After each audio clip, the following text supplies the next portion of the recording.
Coucou, c'est moi, maman Elali. J'ai fléchi les genoux devant le Père, duquel tire son nom toute la famille dans les cieux et sur la terre. Bienvenue à J'aime la parole des dieux. Place à présent à la pensée du jour. Notre thème est « Ressaisis-toi et dis non au découragement ». Frères et sœurs, Dieu sait que vous vivez maintenant un sentiment de découragement et vous croyez que vous êtes le seul au monde à vivre ces problèmes. Des hommes bien meilleurs que nous ont connu le découragement et ils ont pu le surmonter parce qu'ils se sont tournés vers le Seigneur, à l'instar de David, Jérémie, Job et tant d'autres. Certaines personnes, à cause de la perte de leur travail et d'autres suite à une attente de longue date ou encore d'une maladie, deuil, erreur du passé, le manque de résultats se morfondre dans le découragement extrême. Vous perdez l'appétit et le sommeil. Je vous en supplie pour l'amour du Christ. Reprenez courage, car celui en qui vous croyez est fidèle, Jésus-Christ.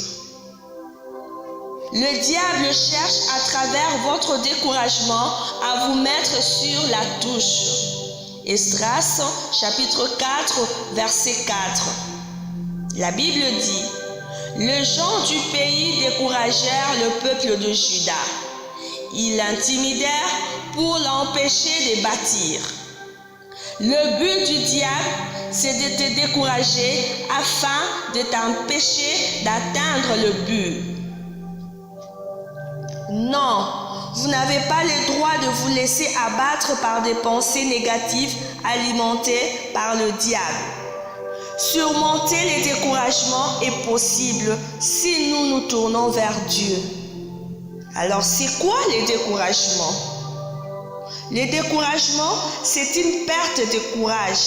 On avançait la tête haute et tout à coup, il se passe quelque chose qui nous fait perdre ce courage et on est découragé. Le découragement, c'est l'abandon des choses entreprises. Que de rêves non accomplis, de talents inexploités, des projets non réalisés, entreprises non démarrées, ministères abandonnés, vie de prière refroidie, foi abandonnée, tout ça à cause de l'esprit de découragement. Il arrive à tout le monde d'être découragé, c'est humain, mais il ne faut pas y rester. Il faut en sortir parce que l'ennemi en profite pour vous abattre et pour vous empêcher d'accomplir votre destinée. Lorsqu'on est découragé, notre attitude et nos émotions sont portées à être négatives. Tout commence dans nos pensées, puis elles sont liées à nos paroles du genre « Je ne suis de toute façon pas à la hauteur ».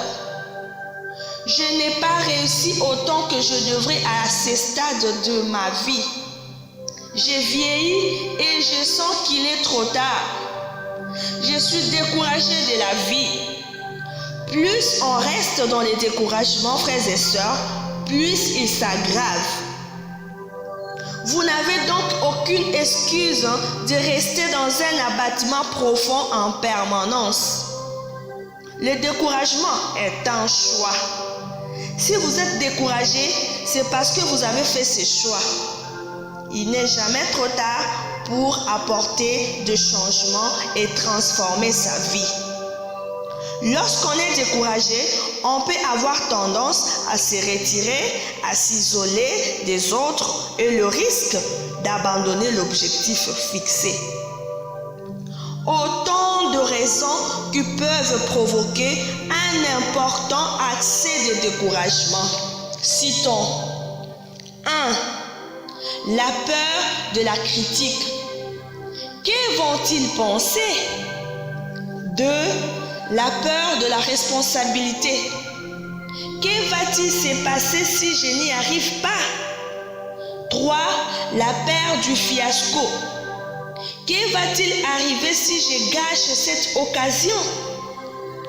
Josué et Caleb, des hommes spirituels qui s'appuient sur Dieu et croient que tous les adversaires seront vaincus par la puissance de Dieu. La présence de Dieu délivre de la crainte.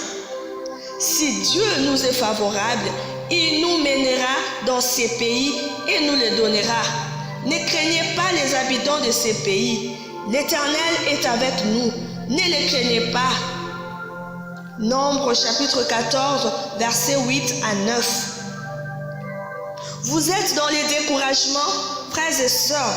Prie, prie. Dis ceci. Jésus, viens à mon secours. Fais une prière. Dis un mot à Jésus-Christ.